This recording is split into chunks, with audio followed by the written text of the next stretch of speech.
Today we will be discussing the single phase induction motors. So in that single phase induction motors, these are the two types of special phase motors, that is split phase and shaded pole motors.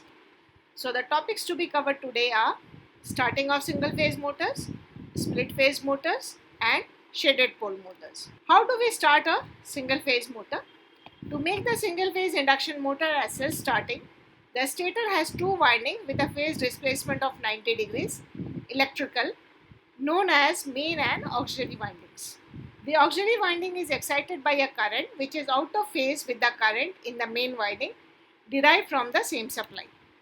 If the phase difference between the two stator windings is 90 degrees, the MMFs created by them are equal and then the starting torque produced is maximum. While if the phase difference is not equal to 90 degrees, then the MMFs created by them are equal and the starting torque produced will be lesser and still it will be able to drive most of the loads. The auxiliary winding may be disconnected by a centrifugal switch after the motor has achieved 70 to 80% of its full speed.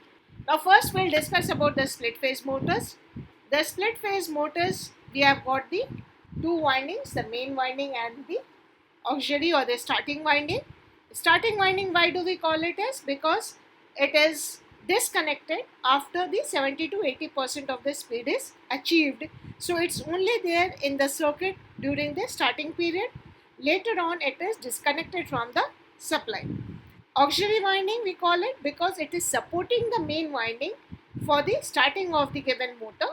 Hence, it is not the main winding, it is the supplementary one and hence known as the auxiliary winding.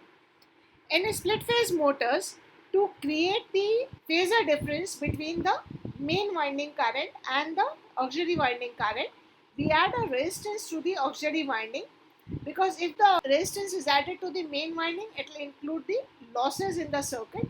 So it is added only in the auxiliary winding and this resistance in the circuit creates a phase difference. You can see from the phasor diagram, that is the current IA, that is auxiliary current, because it is added with the resistance and the inductance. Hence the phasor difference between the voltage and the auxiliary current is quite close to the resistive circuit. The main current, that is the main winding current IM, is almost close to 90 degrees and the total current I is the phasor sum of auxiliary current and the main current. The auxiliary winding of the start winding is placed in quadrature, 90 degrees electrical displacement in the stator winding. The two stator windings are connected in parallel to supply. The rotor is the same squirrel cage type of rotor.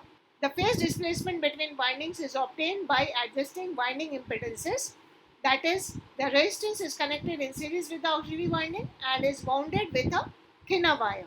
So thinner wire means it will have more resistance and plus you have got the resistance in series. Hence circuit is close to a resistive circuit. A phase displacement of 30 degrees can be obtained between the two currents, the auxiliary current and the main current. When motor attains 70 to 75% of the full speed, the auxiliary winding is opened with the help of a centrifugal switch. The point of disconnection is where the torque produced is equal to the torque generated by the main winding only. The starting winding is designed to take minimum current for the required starting torque. Now here you can see the schematic diagram of the split phase motor. The connections are shown as the main winding is connected in parallel to the supply system and auxiliary winding in series with the centrifugal switch. It is connected in parallel to the main supply. Now over here you can see the torque speed characteristics of the given motor. The red torque speed characteristics is the combined torque speed characteristics of the starting and the main winding, while the dark blue characteristics is the characteristics obtained by only the main winding in the circuit. So where there is an intersection of the torque characteristics, there the switching operation takes place and the auxiliary winding will be cut off from the circuit and only the main winding will be remaining in the circuit. The drawbacks of the split phase induction motors are the starting current may be 5 to 7 times the rated current, the low starting torque, high slip, efficiency and power factor is lower, and it is seldom used above 1/4 kilowatt rating due to the low starting torque conditions. Its applications are in refrigerators, washing machines, blowers and small machine tools. Because it is the cheaper machine, hence for a smaller size of the motor we can go for certain applications, and that is how the application is being selected. The next motor we will be discussing is the shaded pole motor. The shaded pole motor, as you can see, the rotor is the same, the squirrel cage rotor, but the stator has got the salient poles, and these salient poles, one part of the pole is having the copper bands, and that is known as the shaded. So over here again in the schematic diagram on the right side you can see that the windings are being applied and both sides winding are connected in parallel. So a magnetic flux will be produced, and how the magnetic flux shifts from the shaded to the unshaded will study further. The shaded pole is caused to run by the action of the magnetic field set up by the stator windings. The poles are divided into two parts, unshaded and the shaded part. That is the part of the iron around which the heavy copper short-circuited ring is placed is the shaded part. When the excitation winding is connected to an AC source, the magnetic field merely sweeps across the pole face from the unshaded to the shaded portion. This is equivalent to an actual physical motion of the pole, resulting in the rotation of the rotor in the same direction. The flux will start to build up in phase with the current in the unshaded portion of the pole. Similarly, the shaded pole portion will also build up a flux, and voltage will be induced in the shading coil due to change in the flux. The direction of the current will be in such a direction to oppose the cause producing it as per the Lenz's law. Now here we have got a circuit diagram, and we have shown the pole as the unshaded pole and the shaded pole, and on the top we have shown the simple sinusoidal waveform, and in the starting of the cycle the d phi by dt is more, and therefore because the rate of change of flux is more, the flux will be more through the unshaded portion, and as we increase further, rate of change of flux reduces but the amount of flux increases. So at the peak time, the distribution of the flux is uniform between the unshaded portion and the shaded portion.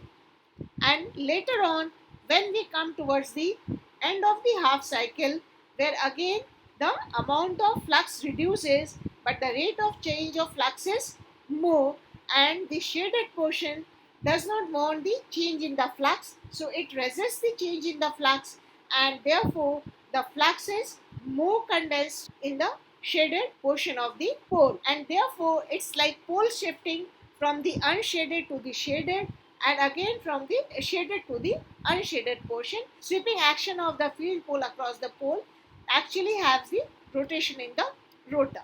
Thus the building of flux in the shaded portion is delayed, and the overall effect is shifting of the resultant flux axis to unshaded portion of the pole, what we saw in the figure. When current is maximum, the rate of change of flux induces zero voltage in the shaded portion, having no influence on the total flux. Therefore, the resulting magnetic flux shifts to the center of the pole. The flux in the unshaded portion decreases immediately with the decrease in the current cycle. However, the current induced in the shaded portion tends to oppose the decrease in the flux and maintain the flux. This results in shifting of the resultant magnetic axis towards the shaded portion of the pole. Hence, the resultant flux lags the current at any instant of time, and the net effect of time and space displacement is to produce a gliding flux across the pole face. This is the torque speed characteristics of the shaded pole motor, and the sweeping action of the pole from the unshaded to the shaded portion and from shaded to unshaded portion has the flux uneven distribution, and therefore the rotor rotates and you have got the torque being produced. The starting torque may be a bit less, but the overall torque is much more, and this is the similar characteristics of the given motor. Its application is in toys, small fans, electric clocks, slide projectors, humidifiers, photocopying machines, vending machines and hair dryers. The shaded pole motor, thus the direction of the rotation of the shaded pole motor is always from the unshaded towards the shaded part of the pole. Its advantages are simple construction and low cost, but its drawbacks are low starting torque and power factor, little overload capacity, low efficiency, the direction of rotation cannot be reversed, and the ratings of these motors vary from 5 watt to 100 to 150 kilowatt, that is even less than the kilowatt of the rating. So today we have studied about the single phase induction motors can be made self-starting, and the split phase and shaded pole motors are the example of the self-starting single phase induction motors. Thank you.